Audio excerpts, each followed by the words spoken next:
Welcome to another edition of the Tiger Football Report. This week we'll talk about the Tigers game against the University of Maryland Terrapins. Get ready, Tiger fans. The Tiger Football Report starts now.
For an athlete, there's nothing scarier than a torn ACL.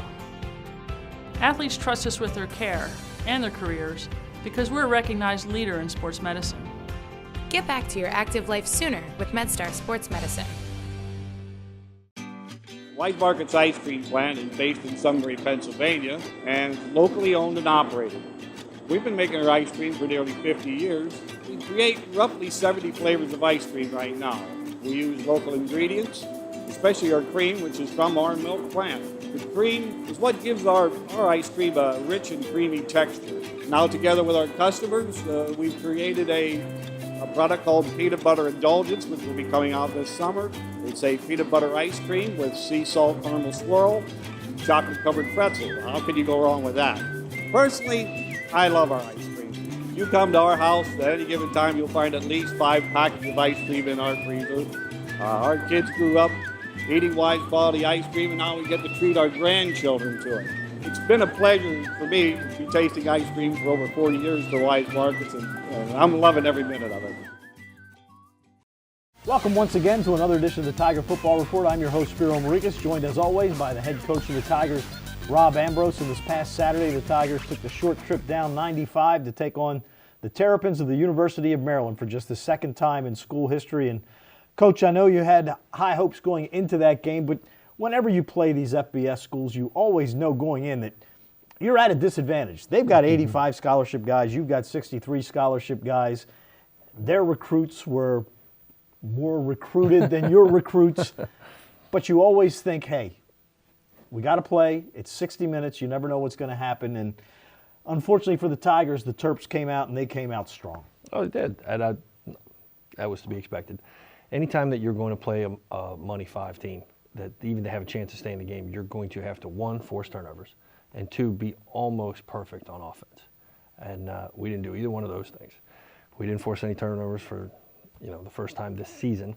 And while we did some good things on offense, we didn't do enough continuously to keep it within striking distance come the fourth quarter. So it was a good learning day for our kids. Gives them a great evaluation tool as to who they are and who they can be against tremendously talented competition that we'll face for the rest of the year. On the offense, again, when you played Maryland, you were not going in with your starting quarterback, much like 2011. Ryan Stover gets his first start, the redshirt freshman, and at times he looked really, really, really good. And at times he looked like a freshman. There's no substitute for experience, and that's why they call him freshman. But no, Ryan's a really heady, smart football player. He's a coach's son. He's a gym rat. He studies film a ton, and is probably well ahead of most kids that are his age, especially getting their first start in a Money 5 stadium in that kind of atmosphere. Did some very, very good things. Did some bonehead things, and some of those bonehead things actually negatively affected the game. But again, good experience for him, good experience for all of them, and I think he will grow from this game probably more than any 3 games I could have put together in a season. The Maryland team came in, they had played Texas, they had scored 51 points against the Longhorns. So now you're facing a team that their quarterback was a freshman, but he was one of the most highly recruited freshmen in the country. He's an explosive player. They have a running back, Ty Johnson, who's an explosive player. They have explosive players at the wideout position. Yeah, no, he's pretty impressive too. And it was the big play that killed you. Mm-hmm. when you go back and you look at the film, anything that could have been done differently? Oh, sure. This is the higher you go on the totem pole, the more detail-oriented and little things become important. And technique on a slant versus your alignment and how you're supposed to drive on the ball, you can get away with that against maybe some FCS competition every now and then. But when you're playing one of the better wideouts in the country, you're going to have to be perfect, and you're going to have to be fine point detail-oriented. And as much as you preach it, until you experience the need for it, you don't really learn. And I got a couple guys that have learned a ton because of that. And you said it the right way. The angles of which you attack the bubble, play it on inside out, keep this guy caged and all that good stuff. Things that you can get away with guys that might not be as big or might not be as strong as the ones we played on Saturday. You get away with it and you feel like you don't have to do that stuff. But when it comes down to it, it is truly the details that are going to make the difference. And I say that defensively, but you can say the same thing on offense. We gave away a big play that would set up a score because we had a freshman, didn't check with the ref. Was he on the line of scrimmage? Had a redshirt freshman quarterback who knows he's supposed to check the alignments, but just figures these guys got it. Small little thing turns into a big thing. We get a 65-yard play that has to come back. So, again, the big things really are never big things. It's more like little things that add up, and without them, you have big things.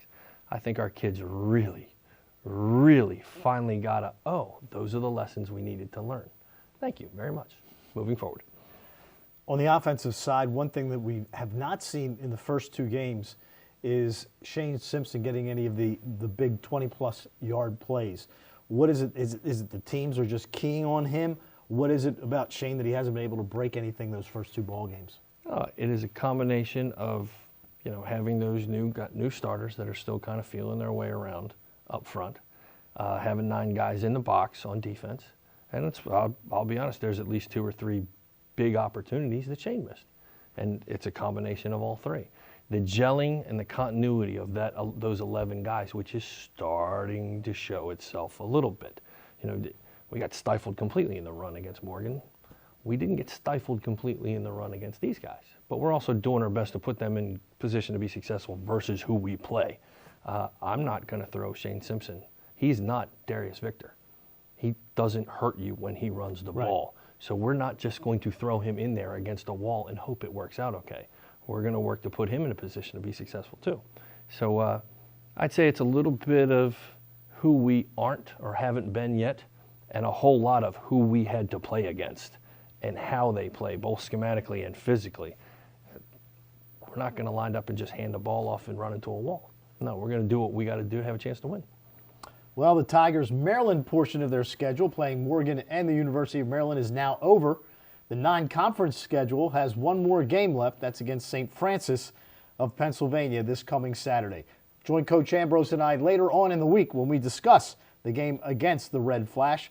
For head coach Rob Ambrose, I'm Spiro Morekas. Thanks for joining us for another edition of the Tiger Football Report.